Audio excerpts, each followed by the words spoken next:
क्या आप लोगों के मार्क्स भी एरर एंड करेक्शन में कट हो जाते हैं even after reading the grammar और सारा ग्रामर समझने के बावजूद भी? Okay, don't worry about that any more. आज मैं आप लोगों को कुछ स्मार्ट एंड ईजी ट्रिक्स बताऊंगी जिसकी मदद से आप आपका रेक्टिफिकेशन एंड एरर, जिसको एरर एंड करेक्शन भी कहा जाता है, इस टॉपिक को आप कैसे आसानी से हैंडल कर सकते हो in your board examination. So without any further delay, let's start our video today. जो पहला ट्रिक मैं आप लोगों को बताने वाली हूँ वो है सबसे इम्पॉर्टेंट रूल। इसे हम VTP कहते हैं। VTP का मतलब क्या है? तो V stands for verb, T for tense, P for preposition. 3 चीज़ें सबसे इम्पॉर्टेंट होती हैं जिससे बदलना पड़ता है हमें। 90% के एरर्स जो होते हैं इन 3 में से ही किसी एक में देखने मिलते हैं। हमेशा सबसे पहले हमें क्या याद रखना है? हमें वर्ब्स को चेक करना है, उसके बाद टेंस को और फिर प्रीपोजिशन को। आ जाते हैं ट्रिक नंबर 2 पर। सेंटेंसेस को रीड करो मन में जितना हो सके उतनी बार, और फिर आप हर एक सेंटेंस को आपस में कनेक्ट करो। आपको पता चल जाएगा कि वो एक ही पैराग्राफ का पूरा, मतलब एक स्टोरी की तरह चल रहा है। तो अब यहाँ पर ये तो ऑब्वियस हो चुका है कि ये एक ही स्टोरी का एक पैराग्राफ दे दिया गया है, तो हमारा कनेक्ट कर करके उसका ग्रामर सुधारना आसान हो जाता है।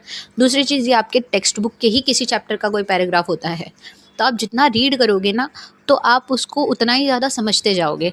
तब आपको राइट एंड रॉन्ग, थोड़ा थोड़ा साउंड क्लियरेंस दिमाग में आना स्टार्ट हो जाएगा। तो रीड एंड रिपीट, बार बार पढ़ो और समझो।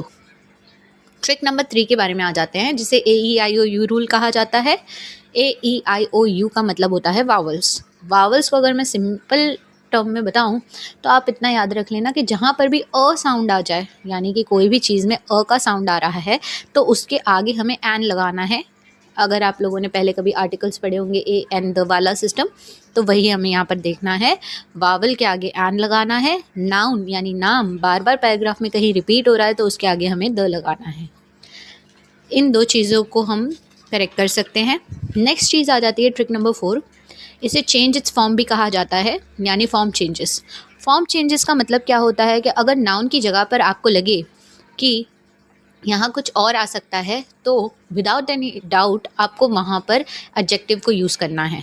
जैसे ट्रबल एक नाउन है, ट्रबल्ड एक एडजेक्टिव के तौर पे देखा जा रहा है। ब्यूटीफुल एक नाउन है, ब्यूटीफुल्ली एक एडजेक्टिव के तौर पे देखा जाता है। इसी तरीके से नाउन की जगह उसका एडजेक्टिव फॉर्म लिखो। ज़्यादातर एरर्स जो होते हैं वो फॉर्म चेंजेस के देखने मिलते हैं हमें हमारे एग्जाम्स में। अब आ जाते हैं हम हमारा ट्रिक नंबर 5 पर।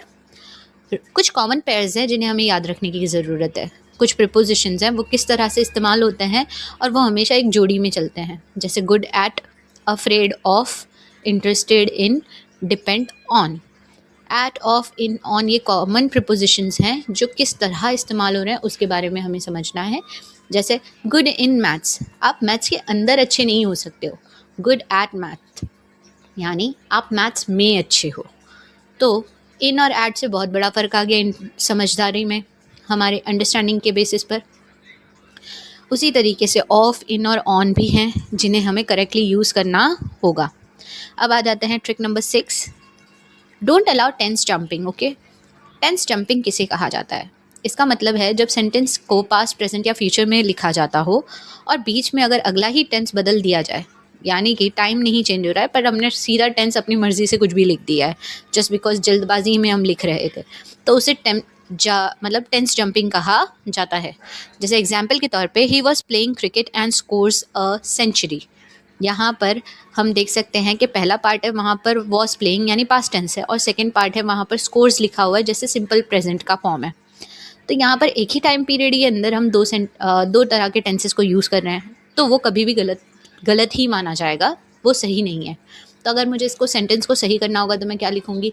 ही was playing cricket and scored a century, यानी कि मैं यहाँ पर स्कोर को ईडी फॉर्म में लिखूँगी ताकि दोनों पार्ट मेरे पास्ट टेंस में हो जाए, तब जाकर मेरा सेंटेंस सही होगा।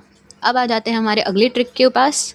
ये ट्रिक जो है उसे प्रोनाउन ट्रिक कहा जाता है। प्रोनाउन हमेशा मैच करना चाहिए, जैसा नाउन होगा वैसा ही प्रोनाउन होगा। ये आप की रूल समझ के चलिए।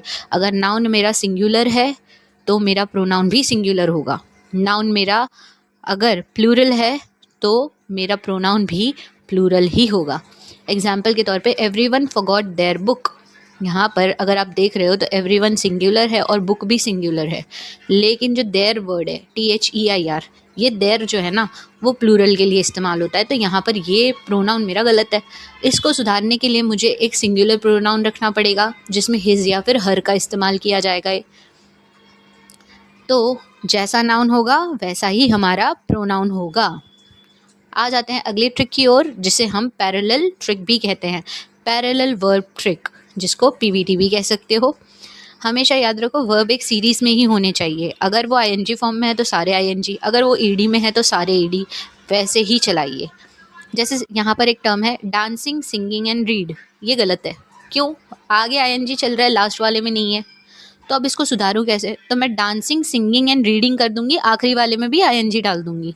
इससे क्या हो जाएगा, मेरा एक पैरेलल वर्ब चालू हो जाएगा जिसके अंदर सारे वर्ब्स एक जैसे सिंक्रोनाइज देखने मिल रहे हैं। Very important thing to understand, exam में हमें किन चीज़ों पर ध्यान देना है। एक सेंटेंस में एक ही एरर होता है। हाँ, कुछ सेंटेंसेस में एरर है लेकिन करेक्शन नहीं है, बट किसी किसी के अंदर हम लोगों को बिल्कुल भी एरर नहीं मिलता। पर हाँ, एक से ज़्यादा भी एरर नहीं होता, ये चीज़ हमें दिमाग में फिट रखनी है। अगला है, कभी भी स्पेलिंग मत बदलो खुद से। कुछ बच्चे जो होते हैं वो स्पेलिंग गलत होगी शायद, चलो हम स्पेलिंग सुधार देते हैं, वैसे एरर्स नहीं आते हैं। बहुत ही रेयर केस होगा जिसके अंदर प्रिंट मिस्टेक के कारण शायद आपको बदलना पड़े, मोस्टली तो ये चीज़ नहीं आती। और कभी भी पैराग्राफ पूरा रीराइट मत करो, सिर्फ एरर और उसके सामने उसका करेक्शन दिखाओ। और हाँ, जो रूल हमें फॉलो करना है वो कौन सा है? VTP का रूल हमेशा फॉलो करेंगे, धीरे धीरे रीड करेंगे, रिपीट करेंगे, ताकि हमें बेटर अंडरस्टैंडिंग मिल जाए। और हम जो सुन रहे हैं उस पर हमें विश्वास रखना है, क्योंकि हमारा इंट्यूशन कभी गलत नहीं होता। इतनी तो इंग्लिश हमारे डे टू डे लाइफ में हम इस्तेमाल करते हैं। अब एरर करेक्शन आई होप आपके लिए बोरिंग नहीं बल्कि बोनस हो जाएगा। अगर ये वीडियो आप लोगों के लिए हेल्पफुल थी तो आप प्लीज़ इसे like and share and subscribe कीजिए, and stay tune for more such videos. Thank you.